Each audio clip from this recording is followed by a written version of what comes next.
কংগ্ৰেছৰ নেতাসকলে অসমক যে বেয়া দৃষ্টিৰে চাই, অসমক হীন দৃষ্টিৰে চাই, অসমক ইনচাল্ট কৰে, কংগ্ৰেছৰ নেতাসকলৰ আচৰণত প্ৰতিস্ফুট হৈ থাকে।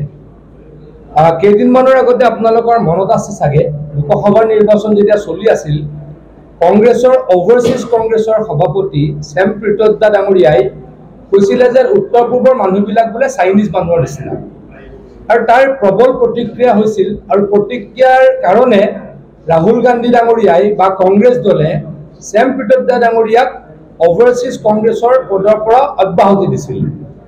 কিন্তু অতি নিৰ্লজ্জভাৱে নৰ্থ ইষ্টৰ ব্যক্তিসকলক, উত্তৰ পূৰ্বাঞ্চলৰ ব্যক্তিসকলক দুখ দি ইলেকশ্যন হৈ যোৱাৰ লগত লগত সেইজন ছেম প্ৰীতদ্দাক আকৌ কি ঘূৰাই দিলে, তেখেতৰ অভাৰচিজ কংগ্ৰেছৰ সভাপতি পদটো ঘূৰাই দিলে।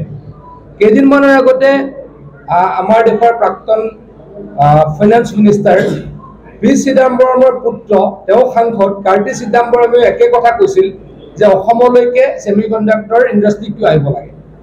যোৱাকালি কংগ্ৰেছ দলৰ সভাপতি মল্লিকাৰ্জুন খৰ্গে ডাঙৰীয়াৰ পুত্ৰ, তেখেতো কৰ্ণাটকৰ এগৰাকী মন্ত্ৰী, তেখেতে স্পষ্টভাৱে কৈছে যে অসমত এই ফেচিলিটিছবিলাক নাই। অসমক ৩টা-৪টা কথা কৈ ইনচাল্ট কৰিছে, আৰু তৎসত্বেও অসমলৈকে কিয় ছেমি কণ্ডাক্টৰ ইণ্ডাষ্ট্ৰি গৈছে, সেইটো বোলে আহিব লাগিছিল ক'লৈ, কৰ্ণাটকলৈ। মই এতিয়া ক'ম যে কৰ্ণাটকলৈ যাব লাগে।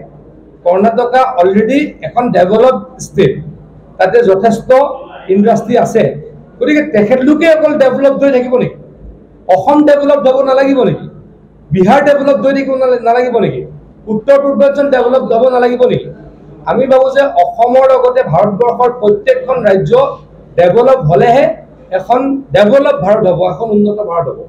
কিন্তু তেখেতলোকে যদি আমাক এনেকৈ বেয়াকৈ ট্ৰিট কৰে, ইনচাল্ট কৰে, অসমত ফেচিলিটিজ নাই, অসমৰ মানুহ স্কিল্ড নহয়, কিয় ছেমি কণ্ডাক্টৰ ইণ্ডাষ্ট্ৰি যাব, এইবিলাক কথা কৈ যদি অসমীয়া মানুহক দুখ দিয়ে, তেতিয়া অসম পিছুৱাই যাব, আৰু অসম পিছুৱাই গ'লে ভাৰতবৰ্ষ বিকশিত নহ'ব বুলি মই উপলব্ধি কৰোঁ। মই এই কথাৰ তীব্ৰ প্ৰতিবাদ কৰিছোঁ। মল্লিকাৰ্জুন খৰ্গে ডাঙৰীয়াৰ পুত্ৰ প্ৰিয়ংক খৰ্গে ডাঙৰীয়াক বিনা চৰ্তে অতি তৎকালে ক্ষমা খুজিবলৈকে অনুৰোধ কৰিছোঁ। আৰু এই কথাটোত যাতে বহুত সততে ডাঙৰ ডাঙৰ কথা কৈ থকা ভূপেন বৰা ডাঙৰীয়া, গৌৰৱ গগৈ ডাঙৰীয়া, ৰকিবুল হুছেইন ডাঙৰীয়া আৰু প্ৰদ্যুৎ বৰদলৈ ডাঙৰীয়া যাতে তৎকালীনভাৱে তেখেতলোকৰ মন্তব্য প্ৰকাশ কৰে বা তেখেতলোকৰ প্ৰতিক্ৰিয়া প্ৰকাশ কৰে, অতি সোনকালে প্ৰকাশ কৰিবলৈ মই আহ্বান জনাইছোঁ। আপুনি বিচৰা বাতৰি পাব কেৱল নিউজ 18 এপত।